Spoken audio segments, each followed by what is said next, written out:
2. The Tale of Inspector Legras.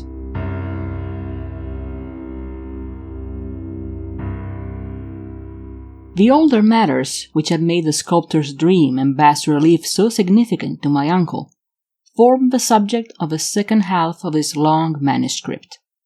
Once before, it appears, Professor Engel had seen the hellish outlines of a nameless monstrosity, puzzled over the unknown hieroglyphics, and heard the ominous syllables which can be rendered only as Cthulhu. And all this in so stirring and horrible a connection that it is small wonder he pursued young Wilcox with queries and demands for data. This earlier experience had come in 1908, 17 years before, when the American Archaeological Society held its annual meeting in St. Louis. Professor Engel, as befitted to one of this authority and attainments, had had a prominent part in all the deliberations, and was one of the first to be approached by several outsiders who took advantage of the convocation to offer questions for correct answering and problems for expert solution. The chief of these outsiders, and in a short time the focus of interest for the entire meeting, was a commonplace-looking middle-aged man who had traveled all the way from New Orleans for certain special information unobtainable from any local sources. His name was John Raymond Legras. Pleasure to meet you. And he was by profession an inspector of police. With him he bore the subject of his visit, a grotesque, repulsive, and apparently very ancient stone statuette, whose origin he was at a loss to determine. It must not be fancied that Inspector Legras had the least interest in archaeology. On the contrary, his wish for enlightenment was prompted by purely professional considerations. The statuette, idol, fetish, or whatever it was, had been captured some months before in the wooded swamps south of New Orleans during a raid on a supposed voodoo meeting, and so singular and hideous were the rites connected with it that the police could not but realize that they had stumbled on a dark cult totally unknown to them, and infinitely more diabolic than even the blackest of the African voodoo circles. Of its origins, apart from the erratic and unbelievable tales extorted from the captured members, absolutely nothing was to be discovered. Hence the anxiety of the police for any antiquarian lore which might help them to place the frightful symbol, and through it track down the cult to its fountainhead. Inspector Legras was scarcely prepared for the sensation which his offering created. One side of the thing had been enough to throw the assembled men of science into a state of tense excitement, and they lost no time in crowding around him to gaze at the diminutive figure, whose utter strangeness and air of genuinely abysmal antiquity hinted so potently at unopened and archaic vistas. No recognized school of sculpture had animated this terrible object, yet centuries and even thousands of years seemed recorded in its dim and greenish surface of unplaceable stone. The figure, which was finally passed slowly from man to man for close and careful study, was between 7 and 8 inches in height and of exquisitely artistic workmanship. It represented a monster of vaguely anthropoid outline, but with an octopus-like head, whose face was a mass of feelers, a scaly, rubbery-looking body, prodigious claws on hind and fore feet, and long, narrow wings behind. This thing, which seemed instinct with a fearsome and unnatural malignancy, was of somewhat bloated corpulence, and squatted evilly on a rectangular block or pedestal, covered with undecipherable characters. The tips of the wings touched the back edge of the block. The seat occupied the center, whilst the long, curved claws of the doubled-up, crouching hind legs gripped the front edge and extended a quarter of the way down toward the bottom of the pedestal. The cephalopod head was bent forward so that the ends of the facial feelers brushed the backs of huge forepaws which clasped the croucher's elevated knees. The aspect of the whole was abnormally lifelike, and the more subtly fearful because its source was so totally unknown. Its vast, awesome, and incalculable age was unmistakable. Yet not one link did it show with any known type of art belonging to civilization's youth, or indeed to any other time. Totally separate and apart, its very material was a mystery. For the soapy greenish-black stone with its golden or iridescent flecks and striations resembled nothing familiar to geology or mineralogy. The characters along the base were equally baffling, and no member present, despite a representation of half a world's expert learning in this field, could form the least notion of even their remotest linguistic kinship. They, like the subject and material, belonged to something horribly remote and distinct from mankind as we know it, something frightfully suggestive of old and unhallowed cycles of life, in which our world and our conceptions have no part. And yet, as the members severally shook their heads and confessed defeat of the inspector's problem, there was one man in that gathering who suspected a touch of a bizarre familiarity in the monstrous shape and writing, and who presently told with some diffidence of the odd trifle he knew. This person was the late William Channing Webb, professor of anthropology in Princeton University and an explorer of no slight note. Professor Webb had been engaged 48 years before in a tour of Greenland and Iceland in search of some runic inscriptions which he failed to unearth, and whilst high up on the West Greenland coast had encountered a singular tribe or cult of degenerate Eskimo, whose religion, a curious form of devil worship, chilled him with its deliberate bloodthirstiness and repulsiveness. It was a fate of which other Eskimo knew little, and which they mentioned only with shudders, saying that it had come down from horribly ancient eons before ever a world was made. Beside nameless rites and human sacrifices, there were certain queer hereditary rituals addressed to a supreme elder devil, or Tornasuk, and of this Professor Webb had taken a careful phonetic copy from an aged Angekok, or wizard priest, expressing the sounds in Roman letters as best he knew how. But just now of prime significance was the fetish which this cult had cherished, and around which they danced when the aurora leaped high over the ice cliffs. It was, the professor stated, a very crude bas-relief of stone, comprising a hideous picture and some cryptic writing. And so far as he could tell, it was a rough parallel in all essential features of a bestial thing now lying before the meeting. This data, received with suspense and astonishment by the assembled members, proved doubly exciting to Inspector Legras, and he began at once to ply his informant with questions. I need to know more. Having noted and copied an oral ritual among the swamp cult worshippers his men had arrested, he besought the professor to remember as best he might the syllables taken down amongst the diabolist Eskimo.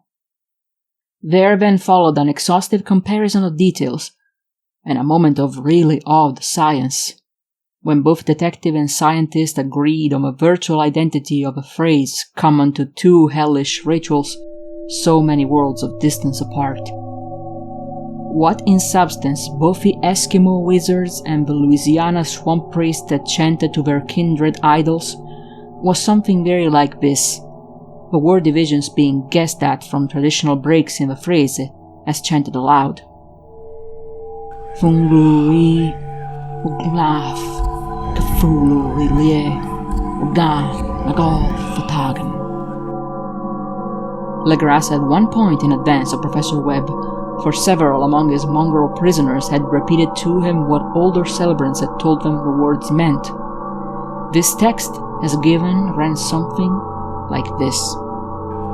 In his house at Rilie, dead Cthulhu waits dreaming. And now, in response to a general and urgent demand, Inspector Legras related as fully as possible his experience with the swamp worshippers, telling a story to which I could see my uncle attached profound significance. It savored of the wildest dreams of myth-maker and theosophist, and disclosed an astonishing degree of cosmic imagination among such half-castes and pariahs as might be least expected to possess it. On November 1st, 1907, There had come to the New Orleans police a frantic summon from the swamp and lagoon country to the south.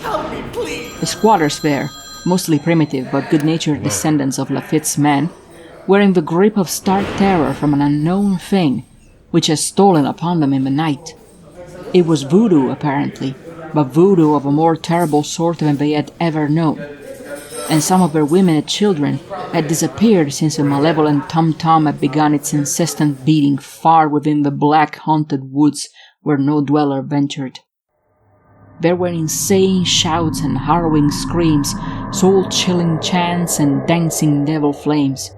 And, the frightened messenger added, the people could stand it no more. So a body of 20 police, filling 2 carriages and an automobile, had set out in the late afternoon with a shivering squatter as a guide. At the end of a passable road they alighted, and for miles splashed on in silence through the terrible cypress woods where day never came.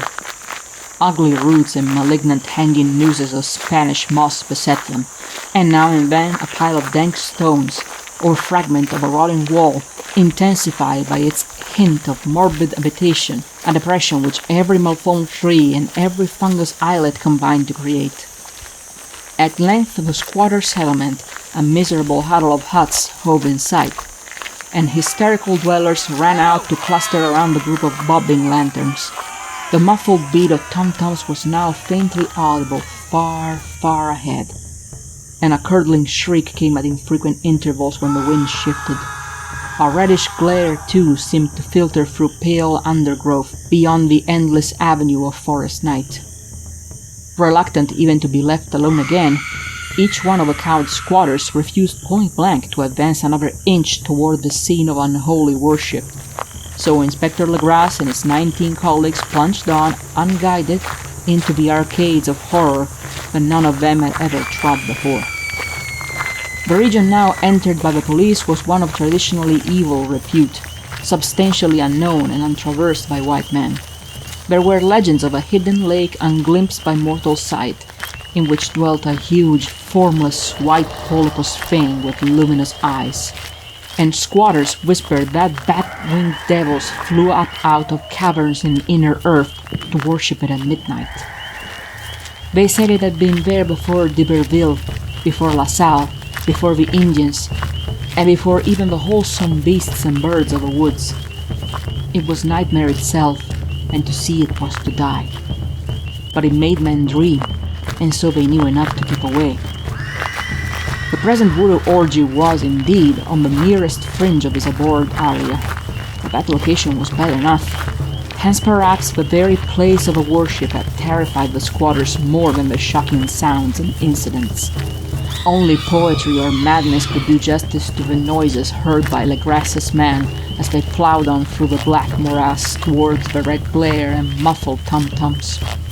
There are vocal qualities peculiar to man, and vocal qualities peculiar to beasts, and it is terrible to hear the one when the source should yield the other.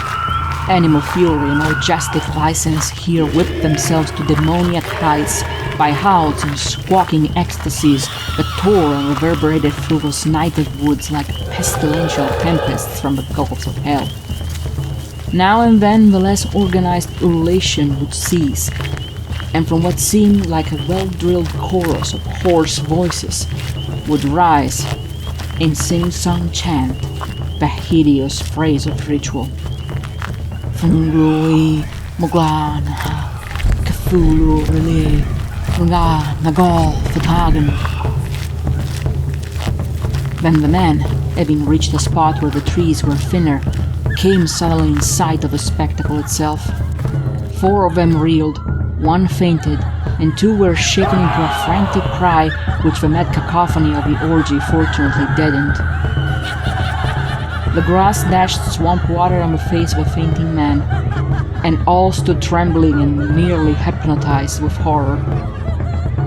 In a natural glade of the swamp stood a grassy island of perhaps an acre's extent, clear of trees and tolerably dry. On this now leapt and twisted a more undescribable horde of human abnormality than any but a sign or an angarola could paint.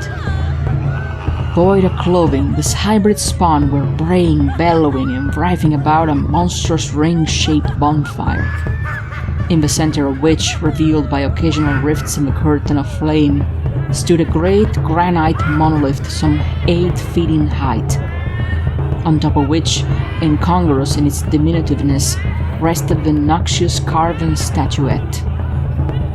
From a wide circle of 10 scaffolds set up at regular intervals with a flame-girt monolith as a center, hung, head downward, the oddly marred bodies of the helpless squatters who had disappeared.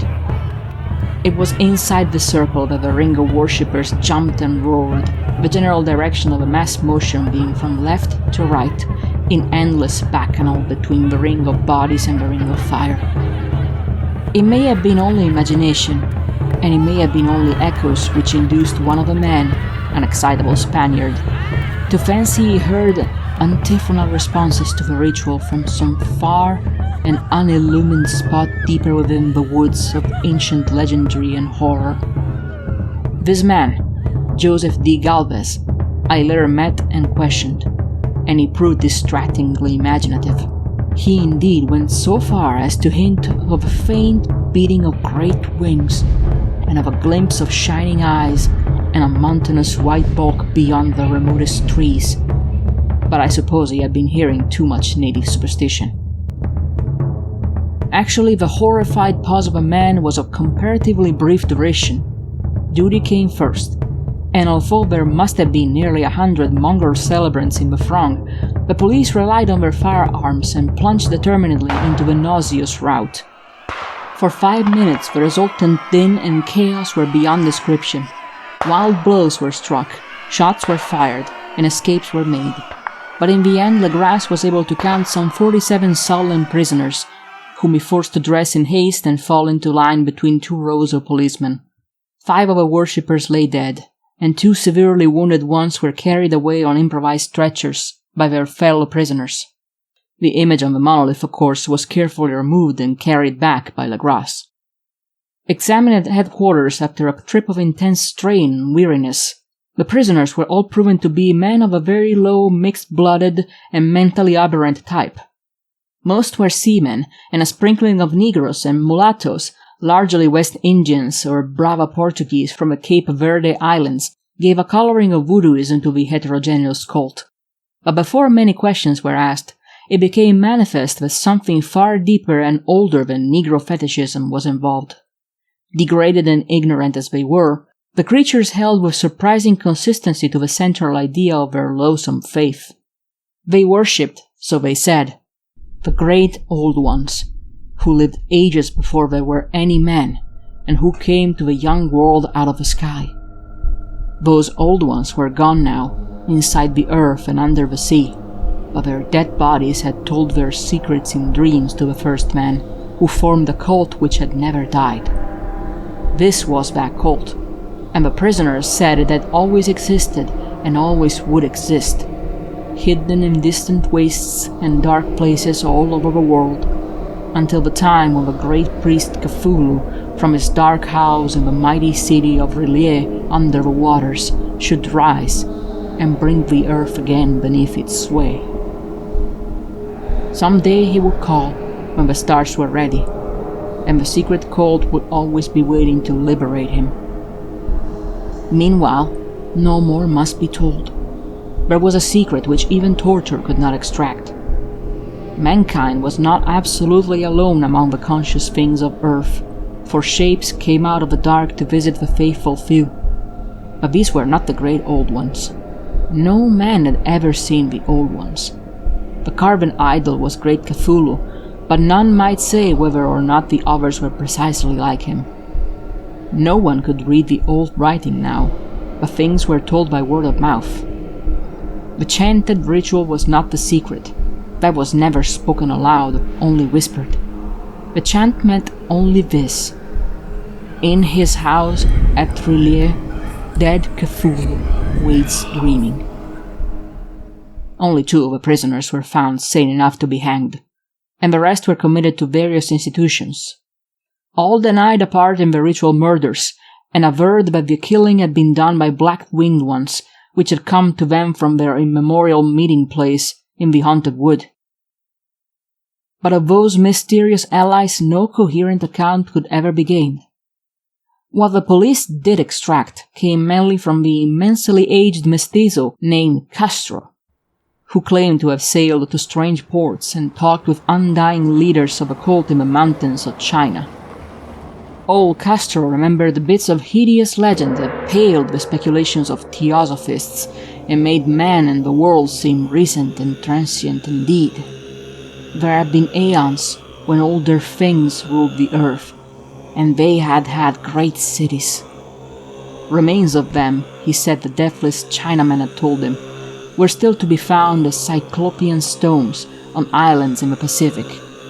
They all died vast epochs of time before man came, but there were arts which could revive them when the stars had come round again to the right positions in the cycle of eternity.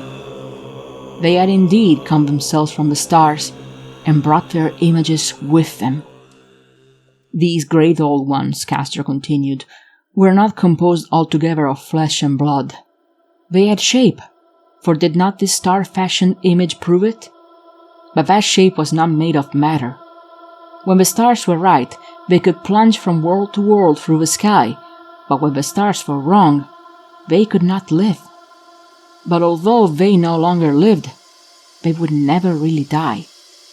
They all lay in stone houses in their great city of Rillier, preserved by the spells of mighty Cthulhu for a glorious resurrection when the stars and the earth might once more be ready for them.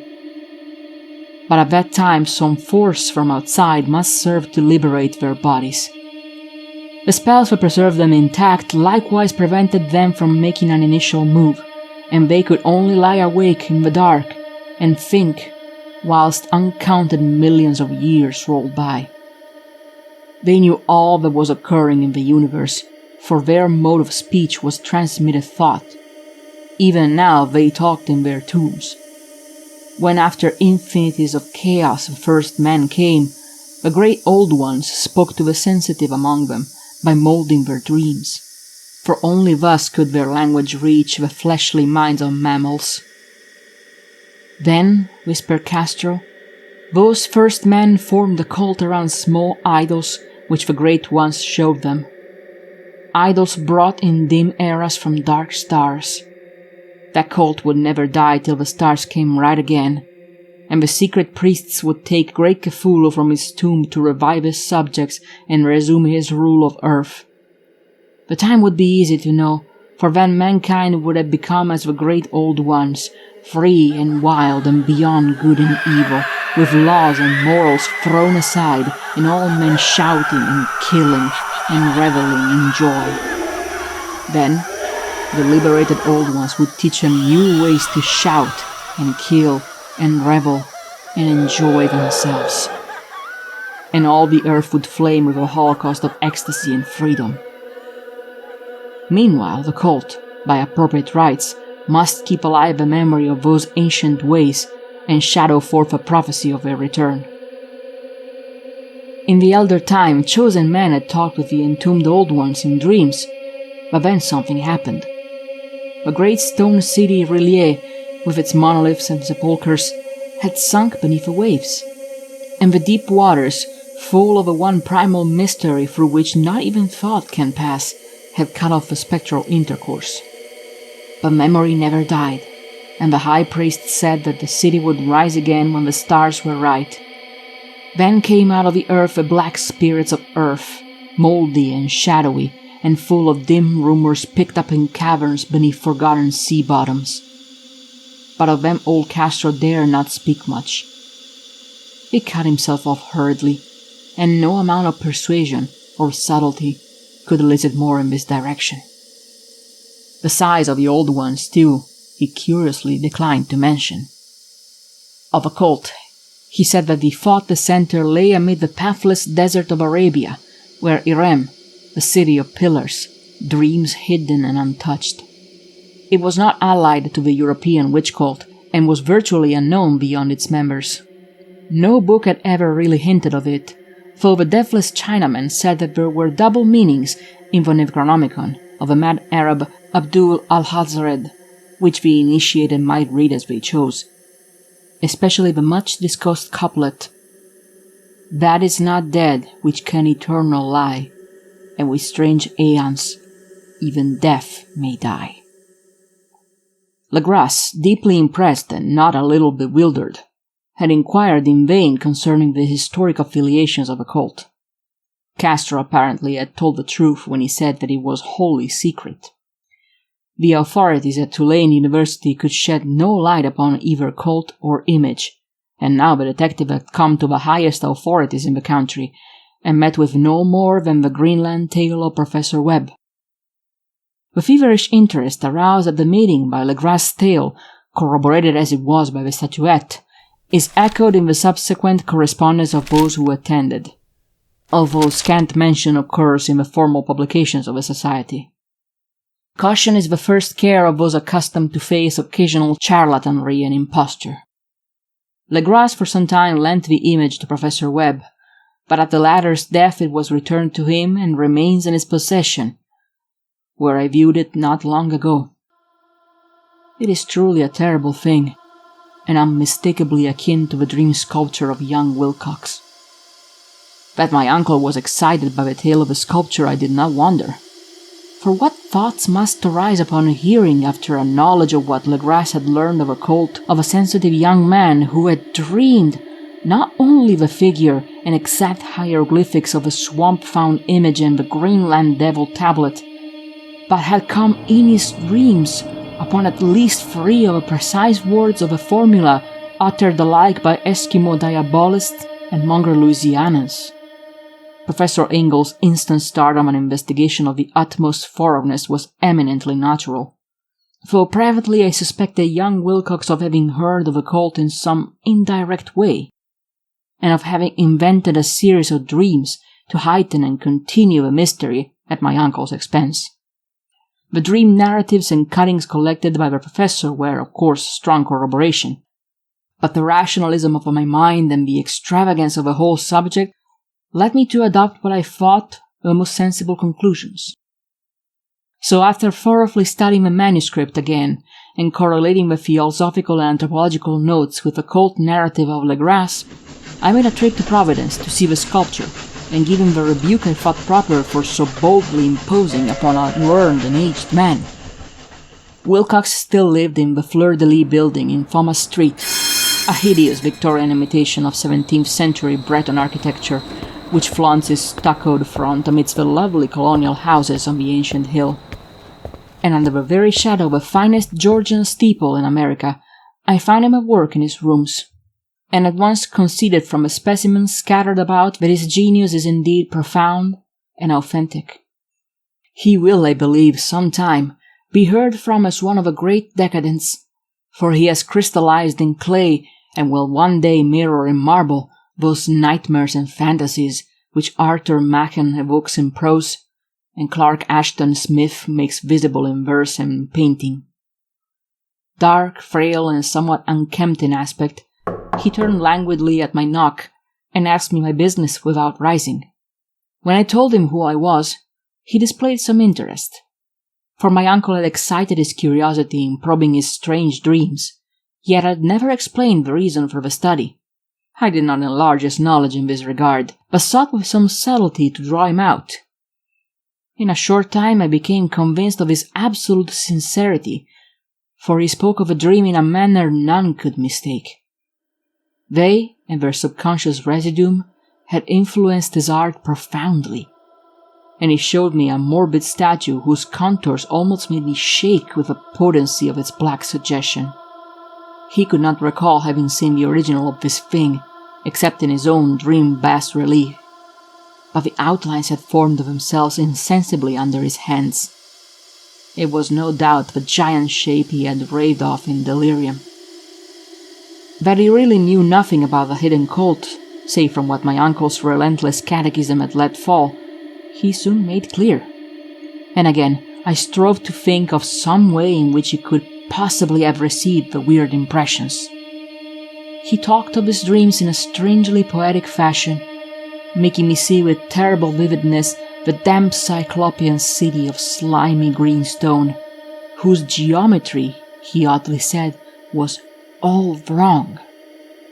And here with frightened expectancy the ceaseless, half-mental calling from underground, Cthulhu vertagen, Cthulhu vertagen.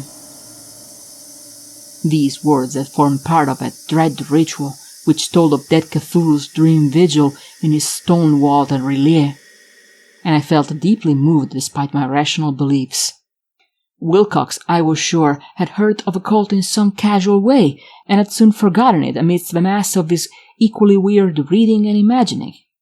Later, by virtue of its sheer impressiveness, it had found subconscious expression in dreams, in the bas-relief, and in the terrible statue I now beheld, so that his imposture upon my uncle had been a very innocent one.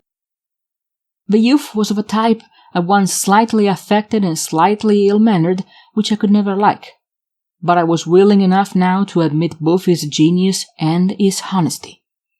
I took leave of him amicably, and wished him all the success his talent promises. The matter of a cult still remained to fascinate me, and at times I had visions of personal fame from researches into its origin and connections.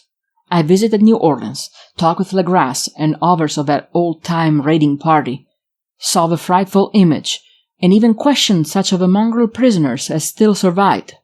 Old Castro, unfortunately, had been dead for some years.